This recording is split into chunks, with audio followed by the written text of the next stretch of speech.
क्योंकि चर्चा है कि हम कौन थे, हम क्या हो गए और हमें कैसा होना चाहिए। संघ का शताब्दी वर्ष हम मना रहे हैं। 100 वर्षों की यात्रा संयम, संघर्ष, संकल्प, समर्पण, संगठन और सेवा की यात्रा है।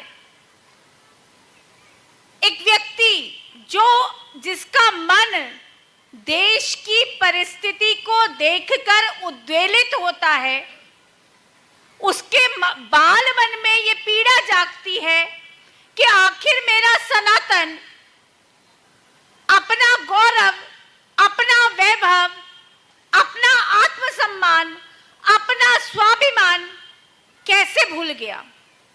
तब वह यह संकल्प करता है कि मैं सनातन का पुनर्जागरण करूंगा। 1000 वर्षों की गुलामी के पश्चात जो भाव सनातन के अनुयायियों के मन में उत्पन्न हुए और उनसे जो विभेद आपस में, जो वितृष्णा, जो गुलामी का भाव मन में बैठ गया था, उस गुलामी के भाव को समाप्त करने का संकल्प लेकर डॉक्टर साहब ने 100 वर्ष पूर्व 1925 में संघ का कार्य प्रारंभ किया। उस समय उनके मन में वेदना क्या रही होगी?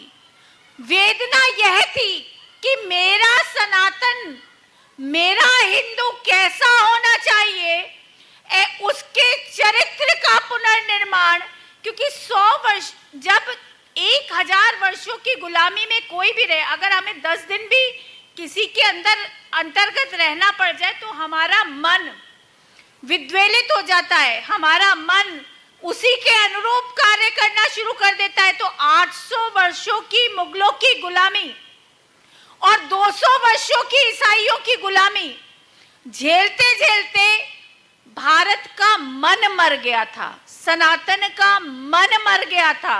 सनातन की आत्मा पर इतने प्रहार किए गए कि सनातन अपना गौरव भूल गया था। तब उन्होंने चरित्र निर्माण का संकल्प लेकर 1925 में संघ का निर्माण किया और उनका जो अपना ध्येय था, उनका ध्येय था कि भारत के चरित्र का, अर्थात सनातन के चरित्र का निर्माण होना चाहिए। सनातन अपने मूल स्वरूप में वापस आना चाहिए।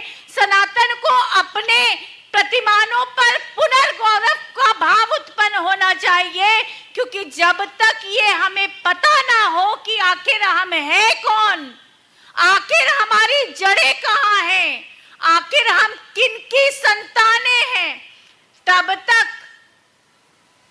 हम पुष्पित और पल्लवित नहीं हो सकते। तो हम किनकी संतानें हैं? पहले विचारणीय प्रश्न ये, मर्यादा पुरुषोत्तम राम की हम संतान हैं।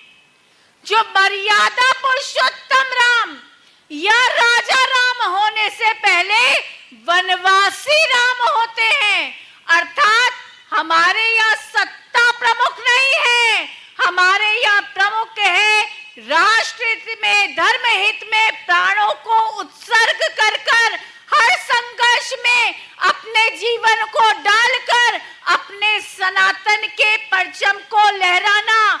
हमारे यहाँ राजा दशरथ हुए जिन्होंने अपने पुत्रों का दान किया। और दान क्यों किया? क्योंकि एक ऋषि उनके राजमहल में आए और उन्होंने कहा कि राजा विषम संकट की घड़ी है, उनमें हम यज्ञ करते हैं, वो हड्डियां और मांस डाल देते हैं। तब राजा दशरथ ने अपनी संतानों को दान दिया ऋषि को और कहा कि आप इन्हें ले जाइए, ये रक्षण करेंगे।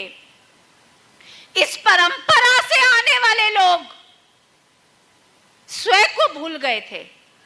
इस परंपरा से आने वाले लोग ये भूल गए थे कि मर्यादा पुरुषोत्तम राम जब वन गए तो वो शबरी के झूठे भेड़ खा जाते हैं।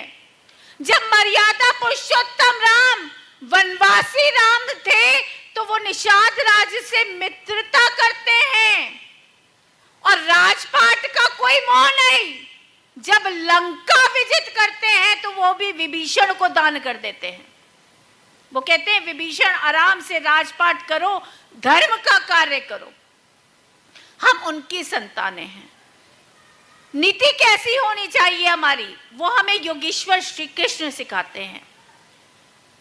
जब रणभूमि सज जाए तब वो योगेश्वर श्री कृष्ण, जो गीता का पहला श्लोक है, वो ये कहता है कि धर्म क्षेत्रे कुरुक्षेत्रे, अर्थात कुरुक्षेत्र जब अधर्म प्रबल हो तब कुरुक्षेत्र रणभूमि में खड़े होकर रण को लड़ना ही धर्म क्षेत्र है और धर्म का पहला कर्तव्य है।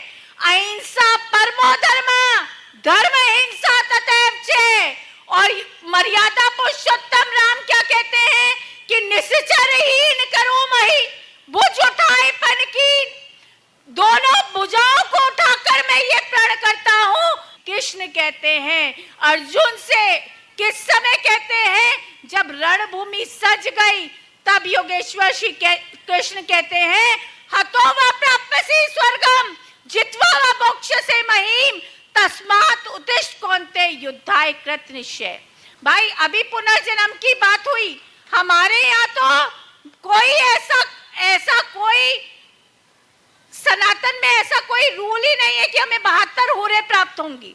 हम तो लड़ेंगे, मरेंगे, सनातन पर अपने जीवन को न्योछावर करेंगे और पुनः यहां पर आएंगे। तो इसलिए गीता कहती है निर्भय स्वागत करो मृत्यु का, मृत्यु है विश्राम स्थल, जीव जहां से फिर चलता है धारण करना जीवन संबल। तो हमारे को तो यही सिखाया गया कि हम यहीं रहेंगे, यहीं पुनर्जीवित रहेंगे, आत्मा अजर और अमर है। तो फिर भय किसका है? आज हम प्रतिवाद नहीं करते, आज हम प्रत्युत्तर देने की स्थिति में नहीं हैं। आज हमारी बेटियां लव जिहाद का शिकार हो जाती हैं। आज छांगुर जैसे लोग हमारी बच्चियों को 5-5 हजार बच्चियों को बाहर की विदेशों से फंडिंग लेकर फंसा लेता है। या हमारे यहाँ कश्मीर की भी बात हुई, 35वां क्या हिंदू ये कहकर कि यहाँ से भाग जाओ, हमें कश्मीर खाली चाहिए हिंदू पुरुषों के बिना, लेकिन हिंदू स्त्रियों के साथ। एक कौम, एक मजहब जिसको 1947 का जब बंटवारा हुआ तब उन्होंने अपने विभाजन के समय अपने को एक अलग, हमसे अलग दिखाते हुए देश का विभाजन स्वीकार किया और देश अलग पाकिस्तान बना लिया। उसके बाद भी वो यही रहे क्योंकि वो चाहते थे कि वो देश की डेमोग्राफी को चेंज करें, इसको यहाँ अस्थिरता बनाए रखें। और उस अस्थिरता को बनाए रखने में सबसे बड़ा योगदान किसने दिया? सबसे बड़ा योगदान दिया हमने, क्योंकि हमने ध्यान नहीं दिया कि हमारी जनसंख्या निरंतर घट रही है। हम 10 राज्यों में अल्पसंख्यक हैं। बॉर्डर से लगे जो क्षेत्र हैं उन क्षेत्रों में मुसलमानों की संख्या बड़ी तेजी से 50% तक हो गई। बड़ों को सिकोड़ के छोटा कर दिया, संकुचित कर दिया।